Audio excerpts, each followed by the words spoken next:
এই চাচার হজে যাওয়ার গল্পটা শুনুন। বসেছিল, সাংবাদিক যে জিজ্ঞেস করতেছে কি করেন, আমার বাড়ি গাইবান্ধায়। করেনটা কি?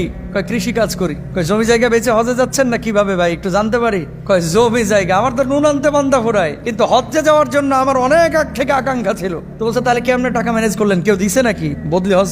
কয় না ভাই, এই আল্লাহ যদি চায় আপনারা কেউ কি আটকে রাখতে পারবে? ধরেন আল্লাহ আপনারা বাইতুল্লাহ নিবে, পিডিএফ হলেও নিয়ে যাবে, যাবি না কার? আর যদি আল্লাহ আপনারা না কবুল করে, বাড়ি থাকবে 10টা, কিন্তু অন্তরের মধ্যে একটা বার ওই চিন্তাও দিবে না মাথার ভিতরে যে যা বাইতুল্লাহ জিয়ারত করে আস। হাজার হাজার কোটিপতি আছে বাইতুল্লাহ, কিন্তু যায় না। কথা বলেন ঠিক কিনা?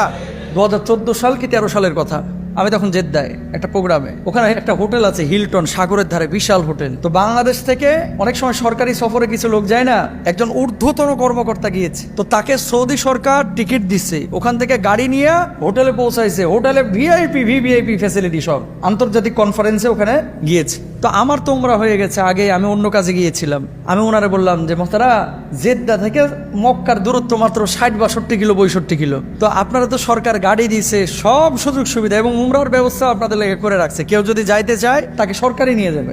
তো হোটেল থেকে নাইমিয়া সরকারি গাড়ি দিয়ে যায়, উমরাটা করে চলে আসেন। সৌদি সরকার যেহেতু আপনাদের ব্যবস্থা করে রাখছে। শরীরটা ভালো লাগতেছে না, মনে চায় না। না নাউজুবিল্লাহ এখানে করেন না, পকেটে ঢুকায় রাখেন। বাড়িতে যায় নাউজুবিল্লাহ জোরে সরে বললেন, বলেন জোরে নাউজুবিল্লাহ। বিশ্বাস করেন উমরাই করে নাই, 4টা দিন ওখানে থাকলো, 60 কিলোমিটার সরকার গাড়ি দিছে, উমরা না করে বাংলাদেশে চলে এসেছে। তার মানে আমার বুঝতে বাকি রইল না। আরে আমরা চাইলে কি হবে, তোর কলিজার মধ্যে আগেই তো সিল মেরে রাখছে। তুই যদিও সৌদি গেছোস, আবু জাহেলের পেতাত্তা তোর ভিতরে এখনো ঢুকে বসে রয়েছে। কথা বলেন ঠিক কিনা? কাবার পাশে থাকে কেউ এরকম ফিরি চলে আসতে পারে উমরা না কইরা? অথচ কত মানুষ দিন রাত 24 ঘন্টা কান্নাকাটি করে, আল্লাহ একটা বার তোমার ঘরে হাজিরা দেওয়ার তৌফিক দিও। আমিন বলেন না?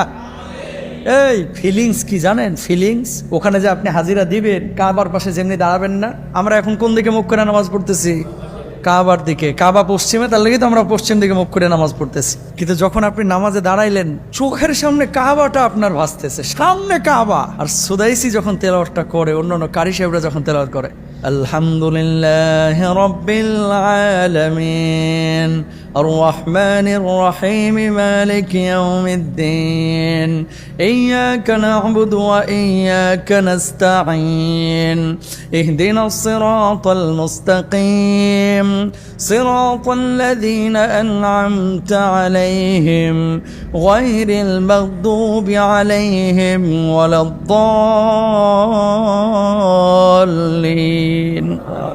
তেলাওয়াতটা যখন করে আপনি চাইবেন না, কল্পনাও করবেন না, চোখটা খুলে দেখবেন যে চোখ দিয়ে দর করে পানি পড়তেছে। আল্লাহ, যেন কোরআন নাজিল হচ্ছে। এই অনুভূতি এখানে নামাজ পড়ে কি পাওয়া যাবে?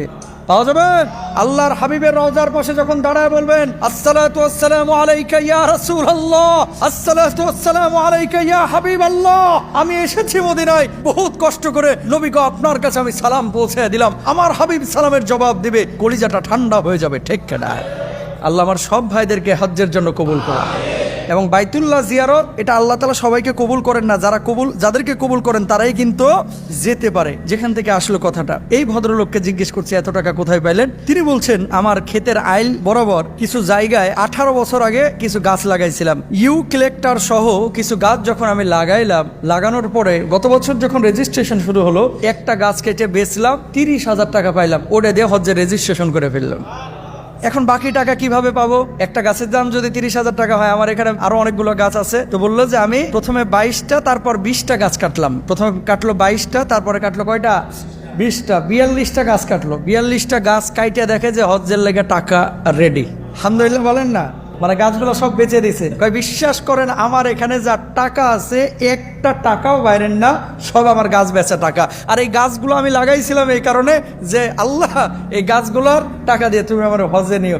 আমি রাত্রিবেলায় মাঝে মাঝে গাছগুলোর ধারে যাইতাম, যে গাছটাতে ধরে থাকতাম যে আর কতদিন সময় লাগবে রে, তাড়াতাড়ি বড় হ, কাইটা তোরে বেচে আমি আল্লাহর ঘরে হাজিরা দিতে যাব। চাওয়ার মতো চাইলে আল্লাহ কাউকে নিরাশ করে না। উনি যদি 42টা গাছ বেচে হজ্জে যাইতে পারে, আপনি আমি সামান্য করে সঞ্চয় করতে পারি কি পারি না? টাকা কিন্তু কম কামান না, 5 বছরের জমানো টাকায় যদি ফ্ল্যাট হইতে পারে, 3 বছরের জমানো টাকায় একটা হজ কি করা যায় না? ইনশাল্লাহ আল্লাহ কবুল করুক সবাইকে হাজি হিসাবে। প্রিয় ভাইরা, আবার হজ রাসূল আকরাম সাল্লাল্লাহু আলাইহি ওয়াসাল্লাম আল্লাহ সুবহানাহু ওয়া তাআলা দুজনেই করতে বলেছেন। আল্লাহ তো বলেছেন আগে ওয়াতিমুল হাজ্জা ওয়াল উমরাতা লিল্লাহ,